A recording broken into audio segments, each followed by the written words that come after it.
ଆଜି ମୁଁ ବନେଇବି ମୁଗ କୋଶଳା ଶାଗ ପିଠଉ।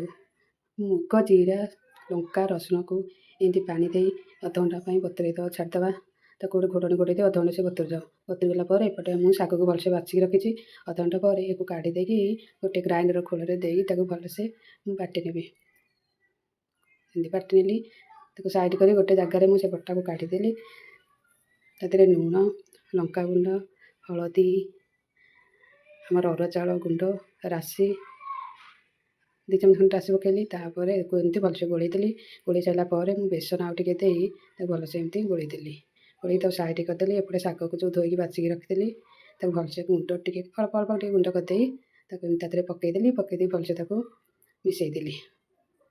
ଏପଟେ ଗୋଟେ ତାୱା ବସାଇ ସେ ତାୱାରେ ଟିକେ ରାଶି ଦେଇଦେଲି। ତାୱାରେ ମୁଁ ତେଲ ଦେଇନି, ଖାଲି ସେଥିରେ ରାଶି ଦେଇକି ଶାଗ ପିଠାକୁ ସବୁ ଦେଇଦେଇ ତାପରେ ଆଉ ଟିକେ ରାଶି ଦେଇ ଆଉ ଟିକେ ସୋରିଷ ତେଲ ଦେଇଦେଲି। ଦେଖ, ସୋରିଷ ତେଲ ଦେଇକି ଏମିତି ଗୋଟେ ପଟ ଟିକେ ନାଲି ପଡ଼ିଗଲେ ଆଉ ଗୋଟେ ପଟ ଏମିତି ଟିକେ ଆସ୍ତେ ଆସ୍ତେ ଲେଉଟାଇ ଦେବା। ବହୁତ ମୁସମୁସ ଭଲ ସୁଆଦିଆ ଲାଗିବ। ଗରମ ଭାତ କିମ୍ବା ପଖାଳ ଭାତ ଯେଉଁଥିରେ ବି ଖାଇବେ ବହୁତ ଭଲ ଲାଗିବ। ଦେଖ କେତେ ସୁନ୍ଦର ଆମର ଶାଗ ପିଠଉ ବନିଗଲା। ଶୀତଦିନ ତ ବହୁତ ପ୍ରକାର ସବୁ ଶାଗ ମିଳିବ। କୋଶଳା ଶାଗରେ ଟିକେ ମୁଗ ପକାଇ କଲେ ବହୁତ ଭଲ ଲାଗେ। ଦେଖ କେତେ ସୁନ୍ଦର ଶାଗର ପିଠଉ ବନିଗଲା। ଏଥିରେ ବାଢ଼ିଦେବା ଆମର ପଖାଳକୁ ଶାଗ ପିଠଉ ଭଜା।